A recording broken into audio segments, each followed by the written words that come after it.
एक मिनट।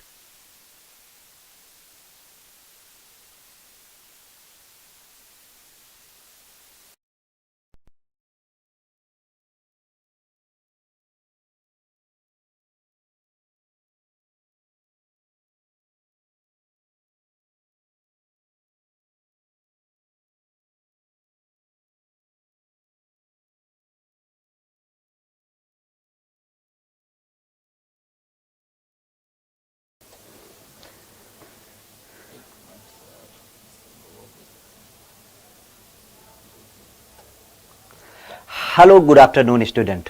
आज की अगर बात करते हैं तो आज आप भी जानते हैं कि ग्रामीण परिवेश के ऊपर आधारित करते हुए कुछ एक महत्वपूर्ण प्रश्नों की हम यहाँ पे चर्चा करेंगे। तो जल्दी से जल्दी आप लोग क्लास में जुड़ जाएं ताकि हम कुछ एक बिंदुओं की चर्चा यहाँ पे कर पाएं एक सुनिश्चित ढंग से, और उसके ऊपर आधारित करते हुए जो परीक्षक आपका कहीं ना कहीं कुछ एक क्वेश्चन की श्रृंखला आपके सामने रखता है उसको भी देखने की बात करें। तो विशेषतः वाग्देवी की कृपा सदैव आपके ऊपर बरकरार रहे, इसी बिंदु के साथ आज की क्लास की हम मूल शुरुआत करते हैं, जहां पे प्रमुखता से आज अगर जो बात करें तो कुछ इस तरीके से कि खोल दे पंख मेरे कहता है परिंदा।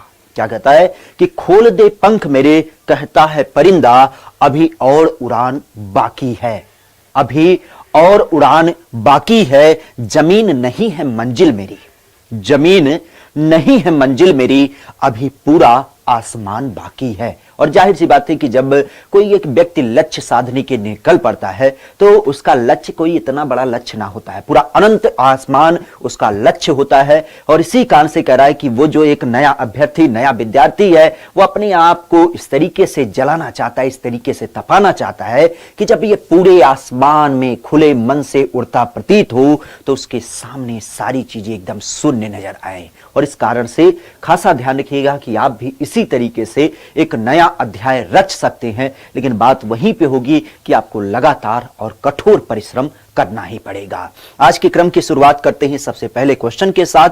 कह रहा है कि निम्नलिखित में से उत्तर प्रदेश में जब हम वीडियो कॉन्फ्रेंसिंग की बात करें तो वीडियो कॉन्फ्रेंसिंग के माध्यम से, किसके माध्यम से? वीडियो कॉन्फ्रेंसिंग के माध्यम से मुकदमों की सुनवाई करने वाला यह कौन सा राज्य बना है? पहला राज्य है, दूसरा राज्य है, तीसरा राज्य है या फिर चौथा राज्य है? जनरली आप भी जानते हैं कि हमारा जो उत्तर प्रदेश है, अगर इस उत्तर प्रदेश की बात करें तो उत्तर प्रदेश के क्रम में ध्यान रखिएगा कि उत्तर प्रदेश एक ऐसा राज्य बना है जिसने अपने यहाँ पे जो मुकदमे होते हैं, जनरली आजकल आपने देखा होगा जैसे व्हाट्सएप कॉलिंग, इंस्टाग्राम की कॉलिंग या फिर फेसबुक कॉलिंग, तो वीडियो कॉलिंग के माध्यम से आप अलग अलग चीजों को समझते हैं। हालांकि अभी तक तो आपने देखा होगा कि जब आप किसी रिश्तेदार वगैरह से बात करते हैं तो उस समय में, लेकिन अब सरकार भी इस सुविधा का इस्तेमाल कर रही है। खास करके जब से लॉकडाउन लगा था तो आपने देखा भी था कि बड़े स्तर पे ये जो जूम मीटिंग वगैरह होती है, जिसके माध्यम से बहुत सारे लोगों को एक साथ कनेक्ट करने, आपके ऑफिशियल मीटिंग को करवाना, इवन जो लाइव क्लासेज होती हैं उस लाइव क्लासेज को अरेंज कराना, इसके लिए बहुत सारी चीजें आपको देख मिली। तो उसी आधार पे जो हमारे न्यायालय में, चूंकि न्यायालय में जाहिर सी बात है जज साहब होंगे, जज साहब के बाद जो आपका फरियादी होगा और इसके बाद जो आपका एक अभियुक्त होगा, तो दोनों पक्ष और दोनों पक्ष के फिर आपके वकील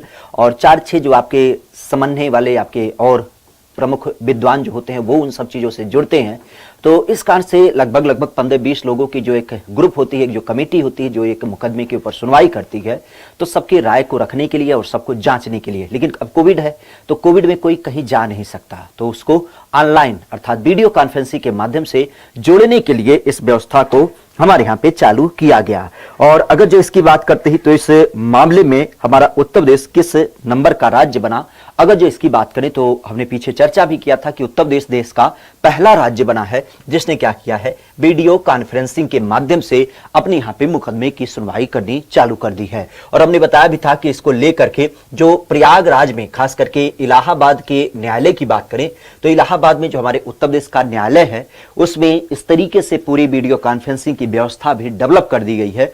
और यहीं पर आपने सुना था कि राष्ट्रपति जी के द्वारा एक न्यायग्राम की भी स्थापना किए जाने की बात है। क्या है? न्यायग्राम की जब बात करते हैं तो न्यायग्राम की भी स्थापना किए जाने की बात है। तो इस चीज को खासा ध्यान रखिएगा। आपका प्रयागराज में खास करके इस व्यवस्था को डेवलप किया गया जिसके माध्यम से वीडियो कॉन्फ्रेंसिंग के माध्यम से आने वाले समय के जितने भी मुकदमे होंगे उनकी सुनवाई की जा सकेगी। नेक्स्ट क्वेश्चन है कि निम्नलिखित में से उत्तर प्रदेश के किस एक भाग में सर्वाधिक नहरें पाई जाती हैं? क्या कह रहा है? उत्तर प्रदेश के किस एक भाग में सबसे ज्यादा नहरें पाई जाती हैं? इसकी अगर बात करें तो पश्चिमी भाग, दक्षिणी भाग, पूर्वी भाग या फिर आपके उत्तरी भाग। चूंकि नहरों की बात किया तो सबसे पहली बात तो ये पता होनी चाहिए कि हमारे प्रदेश में नहरों के माध्यम से कितनी सिंचाई होती है।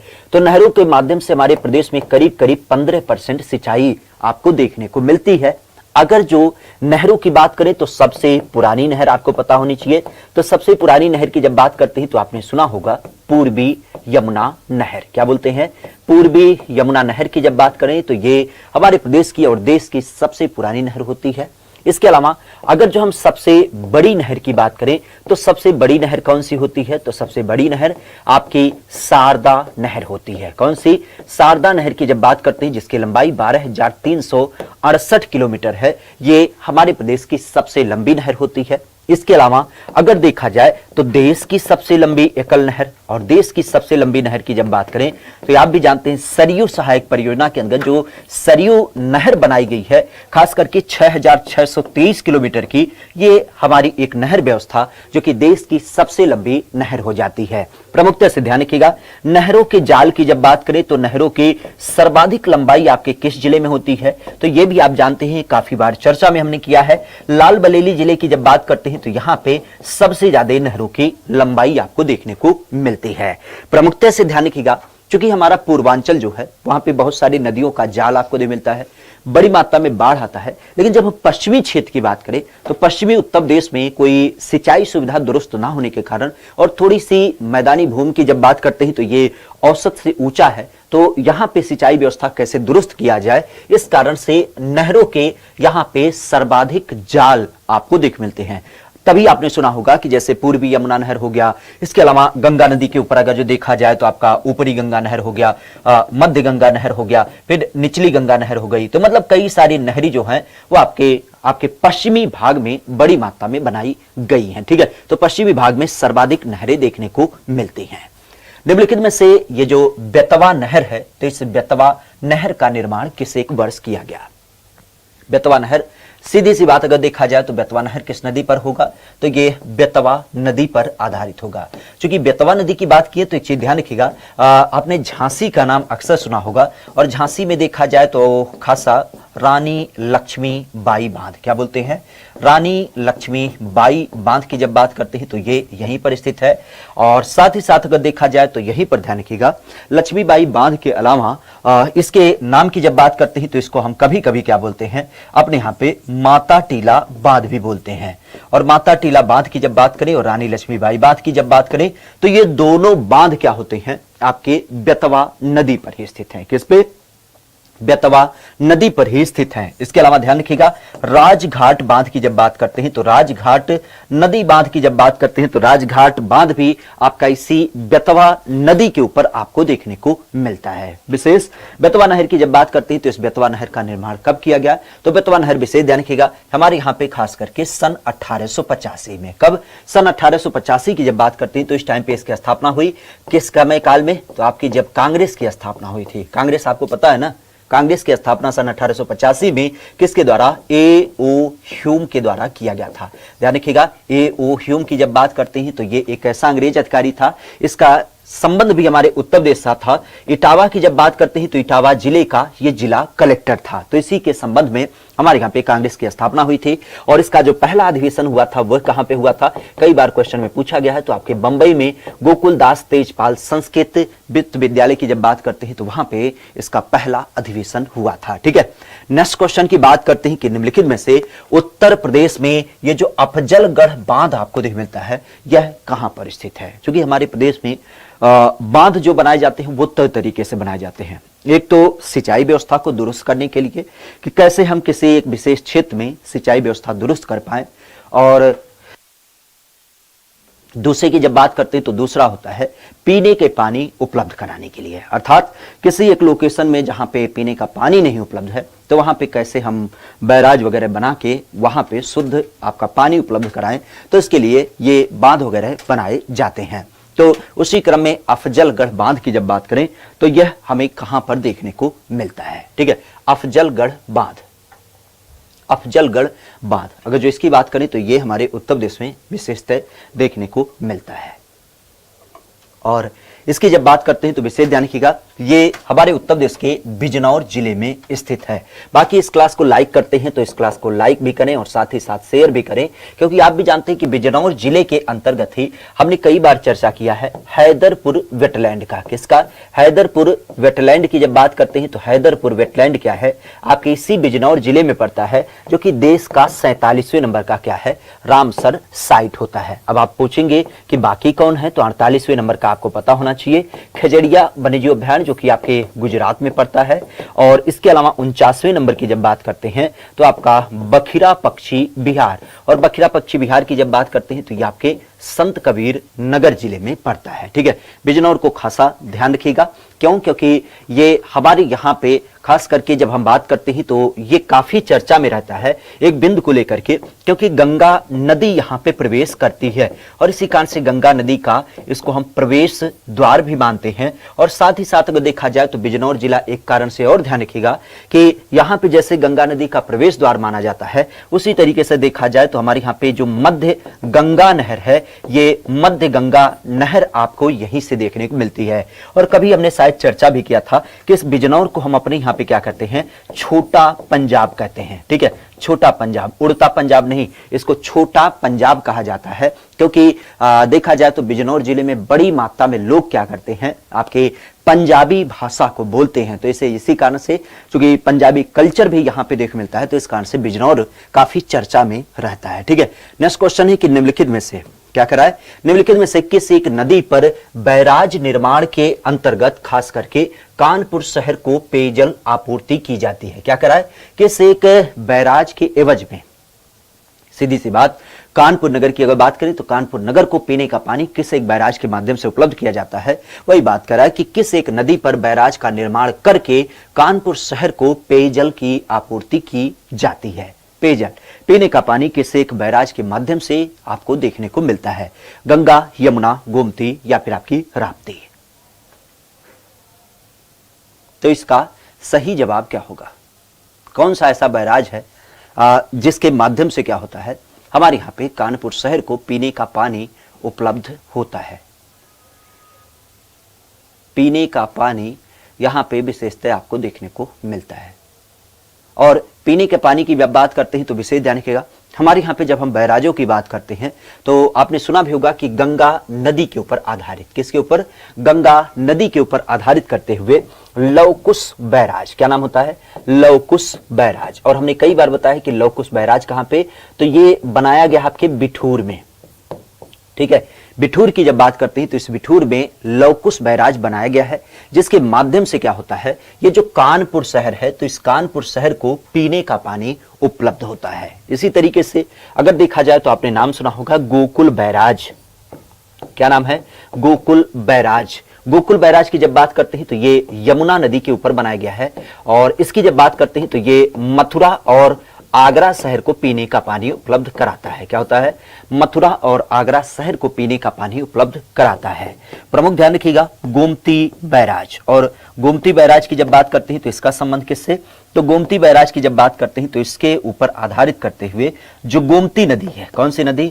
गोमती नदी की जब बात करते हैं तो गोमती नदी के ऊपर बनाया गया है। और इसकी जब बात करते हैं तो इससे हमारा जो राजधानी लखनऊ है, उत्तर प्रदेश की राजधानी जो लखनऊ है, उस लखनऊ को पीने का पानी उपलब्ध कराया जाता है। तो बैराज मतलब एक तरीके से आपने देखा होगा नदियों के ऊपर फाटक बनते हैं, नदियों के ऊपर फाटक बनते हैं और उसमें कुछ पानी को स्टोर कर दिया जाता है, तो बाद में फिर क्या किया जाता है, जहां पे जरूरत होती है जिस मात्रा में, उतने पानी को निकाला जाता है। तो ये बैराज विशेषतः हमारे यहाँ पे देख मिलते हैं, जिसमें काफी चर्चा में जो रहता है वो आपका गोकुल बैराज लखनऊ में, गोमती बैराज लखनऊ में, गोकुल बैराज आपके मथुरा आगरा के संदर्भ में यमुना नदी पर, लवकुश बैराज आपके खास करके कानपुर शहर में। और अभी हमने देखा था अफजलगढ़ खास करके बैराज या बांध, जिसको हम बिजनौर जिले में प्रमुख रूप से देखते हैं। ठीक है, नेक्स्ट क्वेश्चन है कि निम्नलिखित में से विश्व की सबसे बड़ी, क्या है? विश्व की सबसे बड़ी मानव निर्मित झील कौन सी है? अभी के अपने आप में काफी महत्वपूर्ण होता है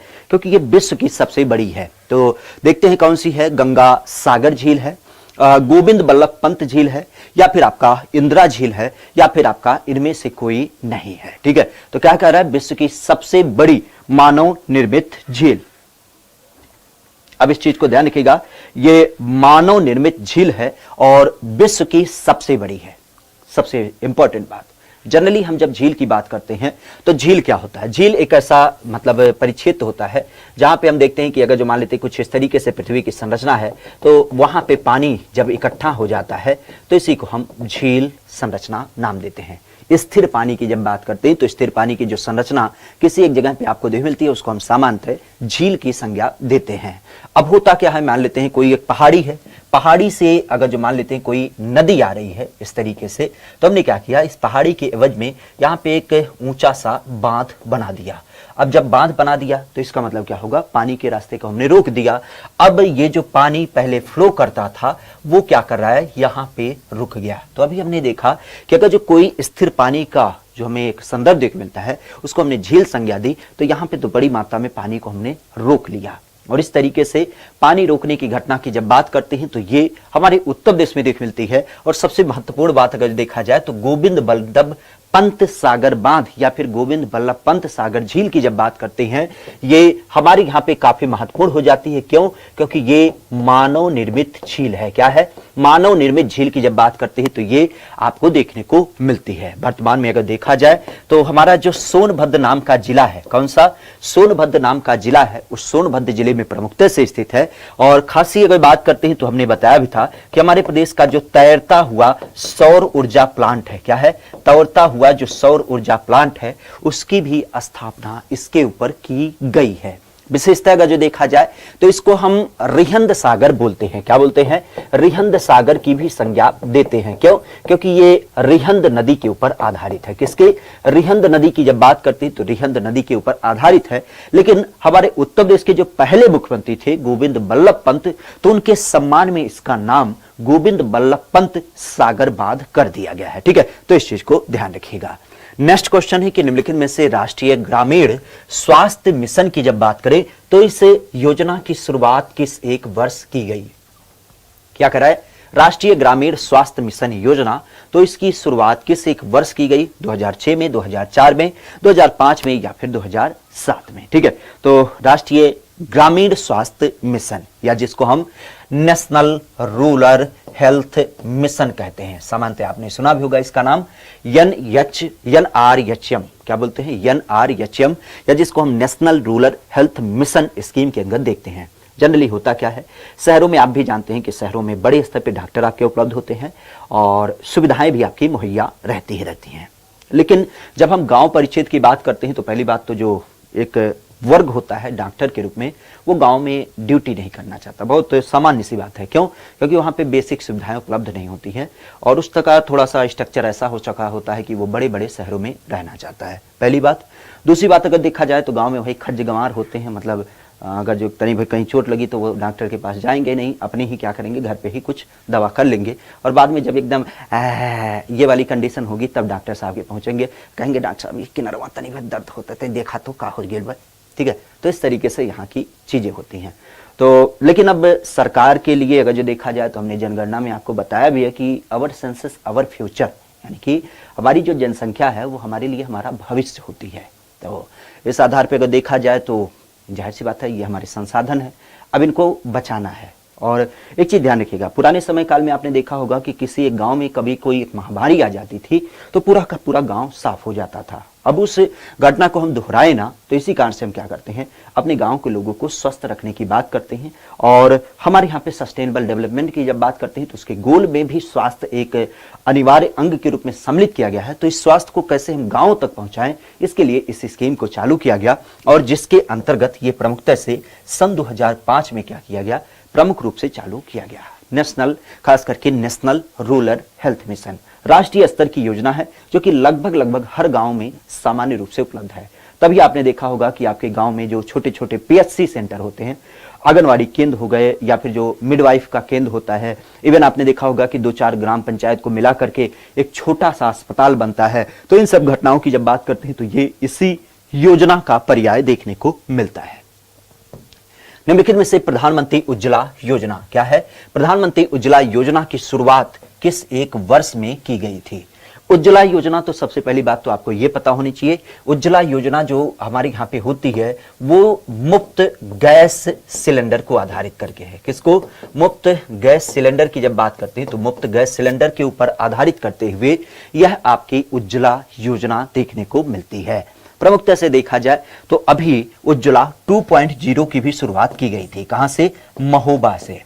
चर्चा में क्यों था? क्योंकि आप भी जानते हैं, हालांकि हमने पहली बार में ही बहुत सारे लोगों को सिलेंडर उपलब्ध करा दिया था, लेकिन आप भी जानते हैं कि जो सिलेंडर देने का एक मानक था वो था कोई एक आपके पास सरकारी कागजात हो या फिर कोई एक आधार हो। भाई ऐसा थोड़ी ना हे और तई सिलेंडर ले ले बाद बैठो, ऐसा नहीं था। वहां पे जो पूरा आधार था वो था कि एक समुचित व्यक्ति को, मतलब एक जो मुख्य रूप से संदर्भित व्यक्ति है उसको केवल दिया जाए, इधर उधर उसका जो ब्लैकमेलिंग होता है वो ना चले। लेकिन हमने देखा कि कुछ एक ऐसे लोग थे जिनके पास अब भी, चूंकि बहुत सारे समाज में बहुत सारे ऐसे तबके हैं जिनके पास ये भी सुविधा नहीं होती है, तो सरकार ने ये लक्ष्य रखा कि आने वाले समय में करीब करीब 1 करोड़ ऐसे लोगों को जिसके पास पहली बात तो अभी सिलेंडर नहीं उपलब्ध है या फिर जिनके पास जो जरूरी कागजात थे वो भी नहीं उपलब्ध है, तो उनकी जब बात करते हैं, पुराने समय में आपने देखा होगा जैसे किसी का, जैसे मान लेते हैं हस्बैंड या जो पति रहता था, तो वो पति कहीं मुंबई में रहता था, तो जब डाक खाने वाले आते थे पूछते थे या कोई भी आता था सरकारी अधिकारी तो पूछता था कि अपने हस्बैंड का नाम बताओ। तो एक प्रचलन है हमारे यहाँ पे, कोई ऐसी बात ना है कि जो महिलाएं होती हैं वो पति का नाम नहीं लेती हैं, तो बोलती हैं अरे गोलुआ के पापा, तो गोलुआ पापा का जाने, तो गोलुआ पापा वो लिख देते थे। अब गोलुआ पापा नाम से कोई कागजात थोड़ी ना है, गोलुआ पापक नाम तो रामचरण शुक्ला था, लेकिन यहाँ पे क्या हुआ, गोलुआ पापा, तो गोलुआ पापा नहीं मिल पा रहे थे। इवन आपने देखा होगा कि महिलाएं जो होती हैं घर में घूंघट काट के रहती हैं, तो फोटो खिंचा रही हैं, भले दांत यूं हो लेकिन फोटो जब खिंचाएंगी तो घूंघट डाल के। अब घूंघट के अंदर कौन देख पाएगा कि घूंघट में चांद का टुकड़ा है कि सूर्य की धड़कती ज्वाला है। तो इस कारण से मतलब इस संदर्भ को अगर जो देखा जाए तो हमारे यहाँ पे बहुत सारे लोग ऐसे हैं जो इस घटना में छूट जाते हैं, तो उनको वास्तविक पहचान करते हुए 1 करोड़ अतिरिक्त लोगों को क्या होगा, ये प्रमुख रूप से सिलेंडर उपलब्ध कराया जाएगा। तो उज्ज्वला योजना की जो पहली बार शुरुआत की गई थी वो कब की गई थी? तो ये किया गया था 2016 में। बड़े अच्छे तरीके से इसकी शुरुआत हुई थी। आप भी जानते हैं बहुतायत मात्रा में लोगों को क्या हुआ था, सिलेंडर वगैरह उपलब्ध हुआ था। ठीक है, तो इस चीज को ध्यान रखिएगा। सन 2016 में निम्नलिखित में से social change in modern India पुस्तक की जब बात करते हैं तो ये किसके द्वारा लिखी गई है? क्या है? एक पुस्तक है social change in modern India. क्या बोलते हैं? Social change in modern India. Atal Bihari Vajpayee, Lal Krishna Advani, NC Srinivasan या फिर सलमान खुर्शीद, किसके द्वारा यह आपकी एक पुस्तक लिखी गई है? किसको लेकर के? Social change. सोशल चेंज मतलब जो हमारे सोसाइटी में एक चेंज आपको देख मिलते हैं, खास करके मॉडर्न इंडिया में, आज के इंडिया में जो आपके चेंजेस देख मिलते हैं, अगर जो उनकी बात करें तो वह पुस्तक किसके द्वारा प्रमुख रूप से लिखी गई है? और इस पुस्तक की जब बात करते हैं तो विशेष ध्यान रखिएगा, N श्रीनिवासन। क्या नाम होता है? N श्रीनिवासन की जब बात करते हैं तो उनके द्वारा यह पुस्तक प्रमुख रूप से आपकी लिखी गई है। नेक्स्ट क्वेश्चन है कि निम्नलिखित में से धर्म ग्रंथों, किसकी बात की जा रही है? धर्म ग्रंथों में गांव को कितने अलग अलग इसके प्रकार देखने को मिलते हैं? गांव की जब बात करते हैं तो गांव के कितने प्रकार आपके धर्म ग्रंथों में देख मिलते हैं? 1, 2, 3 या फिर 4? गांव की जब बात करते हैं तो गांव के प्रकार हमारे धर्म ग्रंथों में देखने को मिलते हैं। गांव के प्रकार, और गांव के प्रकार की जब बात करते हैं तो आप भी जानते हैं, हमने पीछे कई बार चर्चा भी किया कि हमारे यहाँ पे 2 प्रकार के गांव होते थे, जिनका जो एक प्रचलन था वो ये था कि जो एक वर्ग होता है अमीर वर्ग, खास करके धनाढ्य वर्ग, तो उसके लिए जो हमारे यहाँ पे चूंकि सोसाइटी में 2 प्रकार की जमीनें होती हैं। एक होता है ऊंची जमीन, जहाँ पे चूंकि पुराने समय में बाढ़ वगैरह से रोकने के लिए हमारे यहाँ पे कोई विशेष व्यवस्था ना थी, तो जो ये धनाढ्य वर्ग रहता था ये कहीं ऊंचाई पे निवास करता था। और जबकि अगर जो हम सामान्य सोसाइटी की बात करें तो ये कहीं आपके इस धनाढ्य वर्ग की सोसाइटी से बाहर एक निचले क्षेत्र में निवास करता था। प्रमुखता से अगर देखा जाए तो हड़प्पा काल में आपने देखा भी है कि ये जो बड़ा वर्ग निवास करता था इसके चारों तरफ किले भी बना दिए जाते थे, लेकिन इसकी अगर बात करते हैं तो ये खुले में निवास करते थे। तो इस तरीके से हमारे यहाँ पे जब हम पुराने समय काल की बात करें तो पुराने समय काल में हमें दो प्रकार के गांव देखने को मिलते हैं। दो प्रकार के गांव, दो प्रकार के रिहायशी क्षेत्र देख मिलते हैं जहां पे इसका आधार आपको प्रमुख रूप से देखने को मिलता है। निम्नलिखित में से 11वीं अनुसूची के अंतर्गत क्या करा है, 11वीं अनुसूची के अंतर्गत उल्लिखित 29 विषयों में से कितने विषय पंचायतों को हस्तांतरित करते हैं। चूंकि आप भी जानते हैं हमारा जब 73वां संविधान संशोधन हुआ था उसके अनुसार 11वीं अनुसूची में पंचायती राज व्यवस्था को संवैधानिक करार दिया गया। घटना थी 24 अप्रैल सन 1993 को। 24 अप्रैल सन 1993 को ये जो घटना घटी थी, अब इस घटना की जब बात करते हैं तो इसके परिणाम स्वरूप पंचायतों को अधिकार दिए गए। कितने? 29 विषय के रूप में, अर्थात 29 ऐसे विषय बताए गए, ऐसे काम बताए गए कि इनको पंचायतों के द्वारा निर्वहित किया जाएगा। लेकिन 29 तो बताए गए, लेकिन इस 29 विषय को सारे को काम नहीं करना था। कुछ एक विषय जैसे थे उनको सीधे तौर पे पंचायत काम करती, और कुछ की अगर बात करते हैं तो कुछ अलग अलग संस्थानों के द्वारा किया जाता है। अब उसके आधार पर देखा जाए तो इन 29 विषयों में से कितने विषय आपके पंचायतों के पास हैं। अगर इसकी बात करें 8, 16, 22 या फिर आपके 28।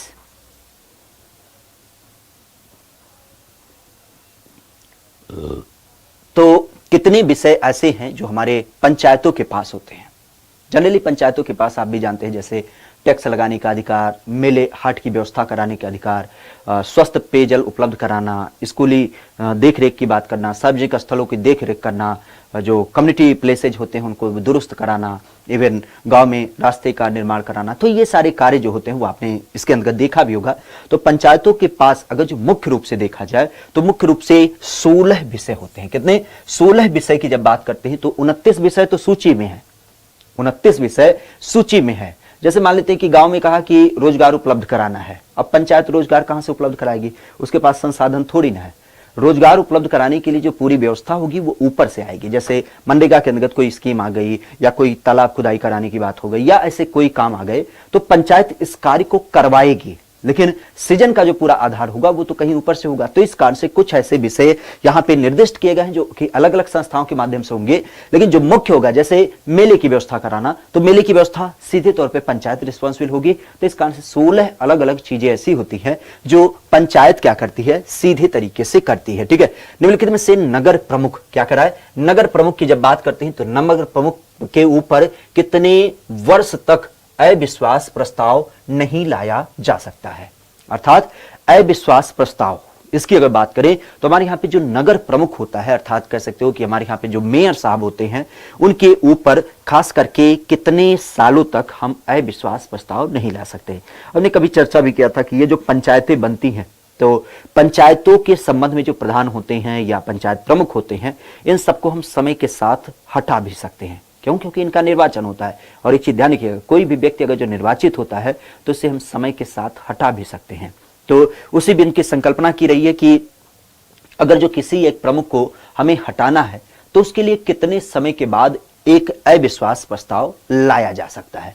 मतलब इतने दिनों तक। अब ऐसा भी ना होगा कि आज पंचायत चुनाव हुआ और उसके बाद कहें हे प्रधान जी हमें नहीं अच्छा लग रहे हैं, कहें प्रधान जी के पास बड़ी बड़ी दाढ़ी है हम नहीं रखेंगे, प्रधान जी अपना क्लीन शेव कराइए नहीं तो हम आपको नहीं रखेंगे।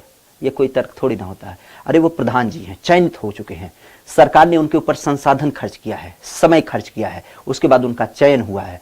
अब इसका मतलब वो प्रधान पद पर बने रहेंगे एक लेकिन लिमिट तक। क्यों? क्योंकि लोगों की मान्यता है कि ये प्रधान अच्छे नहीं है, इनको हटाने जाने की बात है। कहीं ये या तो कह सकते हो कि संविधान के अनुरूप अपना कार्य नहीं कर रहे हैं या जो लोक सत्ता होती है उसके अनुरूप लोगों के ऊपर सुशासन जो कर रहे हैं वो पूरी तरीके से मतलब एक व्यवस्थित तरीके से नहीं हो पा रही है। तो इस कारण से इनको हटाया जाना है।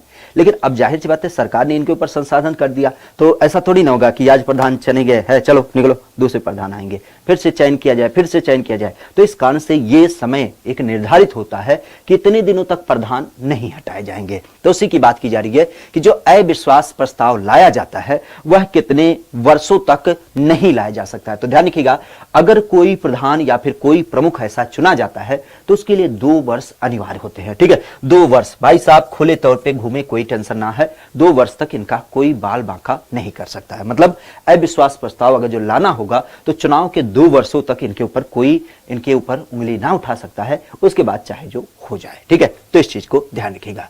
नेक्स्ट क्वेश्चन है कि निम्नलिखित में से नगर पालिका क्या करा है, नगर पालिका का लगभग कितनी समिति आपको देखने को मिलती है। हमारे यहाँ पे जब हम पालिका की बात करें, किसी भी पालिका की, तो उस पालिका में हमारे यहाँ पे क्या होती है, समिति होती है। हालांकि ये तो शहरी समिति बताई जा रही है क्योंकि नगर निगम, नगर पालिका और नगर पंचायत होती है, लेकिन अगर जो हम गांव की बात करें तो गांव पंचायत में भी आपकी क्या होती है, समितियां होती हैं। और इन समितियों की जब बात करते हैं तो आपने सुना भी होगा, जैसे जल संसाधन समिति, शिक्षा समिति, स्वास्थ्य समिति, जो अलग अलग प्रकार के कार्य क्या करती हैं, हमारे यहाँ पे संचालित करती हैं। तो उन्हीं समितियों की अगर बात करें तो कितनी समितियां हमारे नगर पालिका में देखने को मिलती हैं। ठीक है, नगर पालिका के अंतर्गत कितनी समितियां आपकी प्रमुख रूप से देख मिलती हैं। अगर इसकी बात करें तो ध्यान रखिएगा, यहां पे प्रमुखता से 5 अलग अलग समितियां, कितनी, 5 समितियां प्रमुख रूप से। नेक्स्ट क्वेश्चन है कि निम्नलिखित में से ब्रिटिश शासन के अंतर्गत, किसके, ब्रिटिश शासन के अंतर्गत जो गांव पंचायत हुआ करता था, तो गांव पंचायत से संबंधित जो एक्ट बनाए गए वह आपकी पहली बार किन राज्यों में बनाए गए। अर्थात जब हम अंग्रेजी सत्ता की बात करें तो अंग्रेजी सत्ता के अंतर्गत जो गांव से संबंधित कानून बनाए गए थे वह आपके सबसे पहले किन एक राज्यों में बनाए गए, उत्तर प्रदेश, मध्य प्रदेश, मुंबई या फिर आपके उपरोक्त सभी।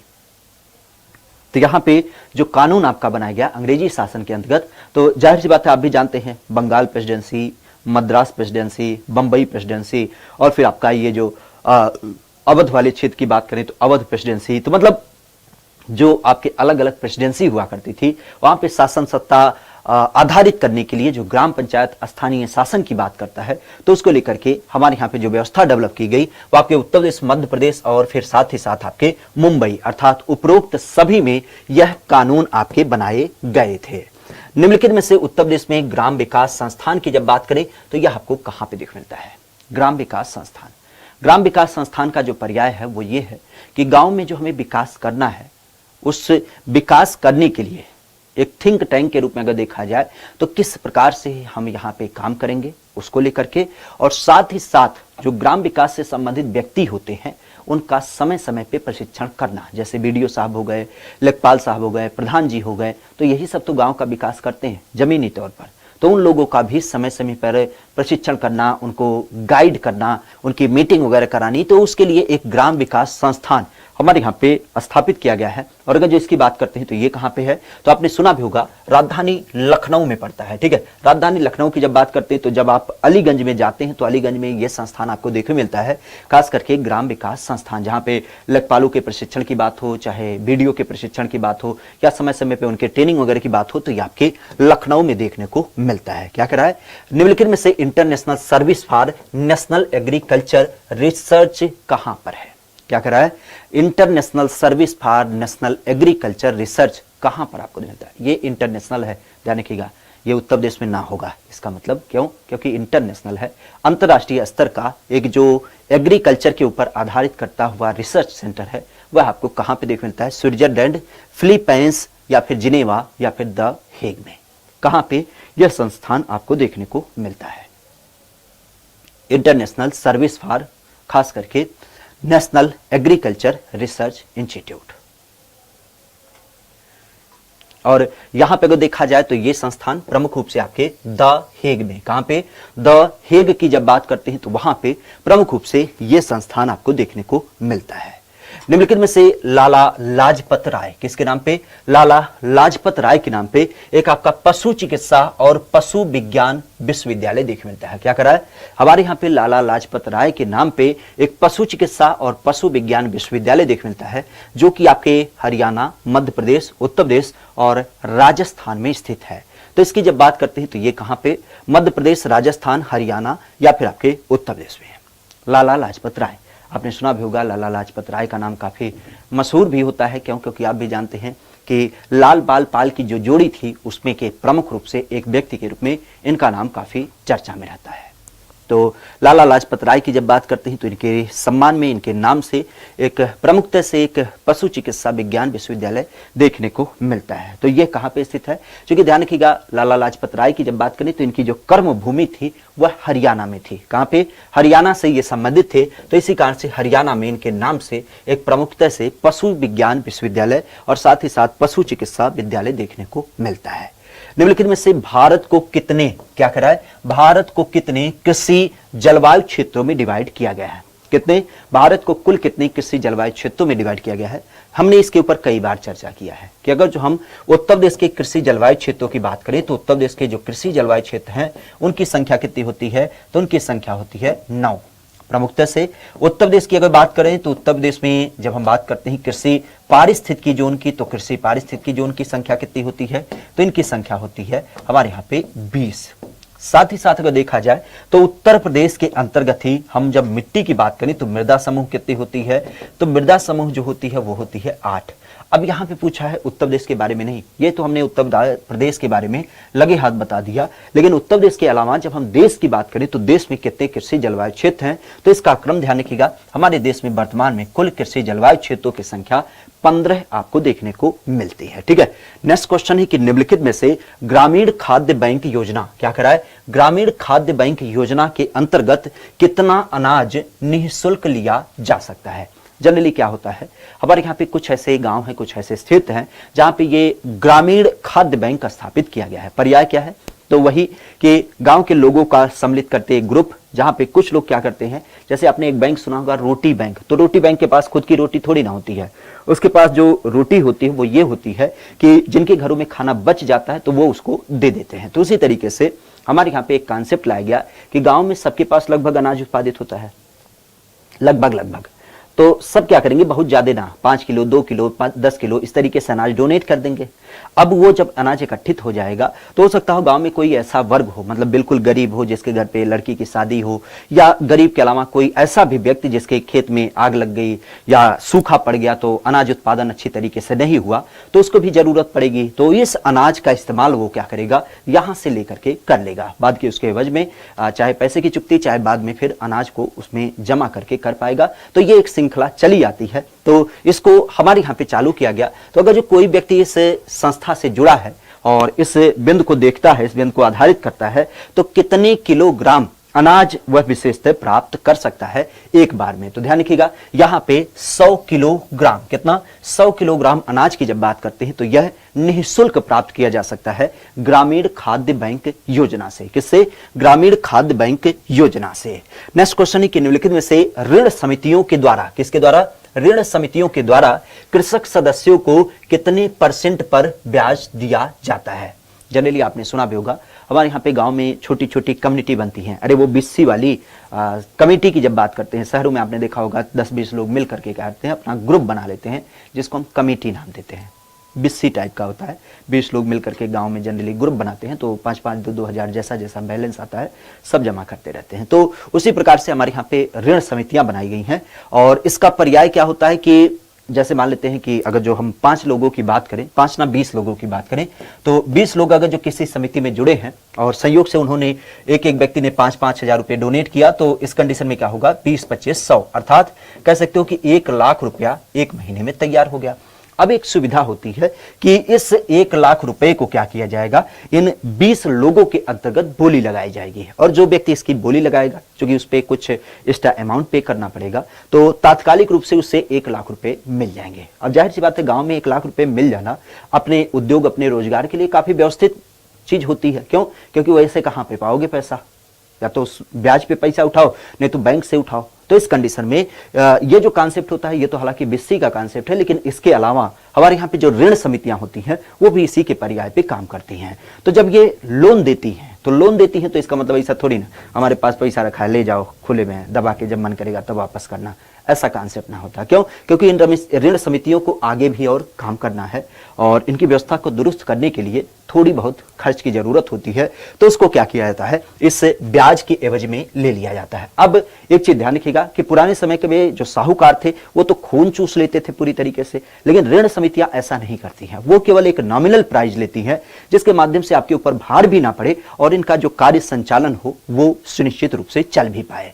तो इस ब्याज दर की जब बात करते हैं तो ये कितनी होती है, तो आपके 3% होती है। आपने सुना भी है केसीसी योजना, केसीसी इसी के आधार पर काम करती है कि 7% पे तो आपका लोन दिया जाता है, ठीक है, लोन जो दिया जाता है वो 7% पे। लेकिन जो कोई ईमानदार किसान है जिसने क्या किया, फसली समय के साथ ही साथ क्या किया, उस पैसे की चुकता कर दिया, उस लोन को चुकता कर रहा है, तो उस कंडीशन में सरकार उसे 4% की सब्सिडी देती है, छूट दे देती है, और अंततः उसका क्या होता है, ब्याज जो लगता है वो 3% लगता है। भारत में अगर जो हम सरकारी ऋणों की बात करें संस्थागत, तो इससे सस्ता कहीं पे ऋण आपको नहीं मिलता है। केसीसी योजना के अंतर्गत 3%, मतलब आप समझ सकते हैं कि 100 रुपए पे केवल 3 रुपया लगता है। और अगर जो साहूकारों की बात करें तो साहूकार वाले तो भाई साहब नॉर्मल तो आज के लगभग 10-15 साल की बताएं तो 10% नॉर्मल था, अब तो हमें लगता है 20% 25% ना हो गया हो, कोई ताजुब वाली बात नहीं है। मतलब अगर जो 100 रुपया आपने दिया तो कितने महीने बाद 25% के हिसाब से अगर जो जोड़े तो केवल 4 महीने में, क्यों, क्योंकि 25 चौका 100, 4 महीने में पैसा दूना, मतलब वो जो एक मूवी वाली सीन थी पैसा डबल, तो वो वाला सीन साहूकारों के पास चलता है, ठीक है। नेक्स्ट क्वेश्चन की बात करते हैं कि निम्नलिखित में से उत्तर प्रदेश में ये जो मधुमक्खी पालन कार्यक्रम आपके प्रदेश में चलाया जाता है वह आपको देखने को मिलता है। मधुमक्खी पालन विशेष आप भी जानते हैं एपी कल्चर, क्या बोलते हैं, एपी कल्चर की जब बात करते हैं तो ये इससे संबंधित है। और हमने कई बार चर्चा किया कि देश की पहली हनी प्रोसेसिंग वैन की जब बात करते हैं तो ये कहां से लॉन्च किया गया, तो ये आपके गाजियाबाद से लॉन्च किया गया। तो प्रमुखता से कह रहा है यह आपके प्रदेश में कितने जिलों में चलता है, 10, 15, 20 या फिर आपके 25, कितने जिलों में चलता है, तो विशेष ध्यान रखिएगा। हमारे यहाँ पे शुरुआती दौर में ये 15 जिलों में चलाया गया मधुमक्खी पालन को लेकर के। तो एपी कल्चर ध्यान रखिएगा, हनी प्रोसेसिंग वैन गाजियाबाद से, ठीक है। नेक्स्ट क्वेश्चन है कि निम्नलिखित में से किस फसल के प्रयोग में रंग रोगन बनाने में किया जाता है। जनरली आपने देखा भी होगा आजकल तो होली का पूरा माहौल है, तो इस क्रम में देखा जाए तो कह सकते हो कि जो फसल होती है उस फसल का प्रयोग रंग रोगन बनाने में किया जाता है, धान का, सरसों का, अलसी का या फिर आपके गेहूं का। तो किस एक फसल का प्रयोग सामान्य रूप से हम रंग रोगन बनाने में करते हैं, मतलब कलर की जब बात करते हैं तो कलर का इस्तेमाल, या फिर पेंट वगैरह की जब बात करते हैं तो उसको बनाने में किस एक फसल का इस्तेमाल किया जाता है। तो इसकी जब बात करते हैं तो ध्यान रखिएगा, अलसी नाम की जो एक फसल होती है इसका प्रयोग सामान्यतः हम जब नेचुरल कलर या फिर प्राकृतिक रंग की बात करते हैं तो उसके लिए इसका किया जाता है, क्योंकि इसमें फैट की भी मात्रा होती है। निम्नलिखित में से आम, आंवला, आलू, दूध तथा गन्ना उत्पादन में किस राज्य का पहला स्थान है। कौन सा ऐसा राज्य है जहां पे आपके आम का उत्पादन भी, आंवला का उत्पादन भी, दूध का उत्पादन भी, आलू का भी और गन्ने का भी, इन सब का उत्पादन बड़े स्तर पर देखने मिलता है। अगर इन सब की जब बात करें तो इन सब का क्रम हमें जो देखने मिलता है मध्य प्रदेश, राजस्थान, गुजरात या फिर आपके उत्तर प्रदेश, तो कहां पे इसका क्रम आपको देखने को मिलता है, ठीक है।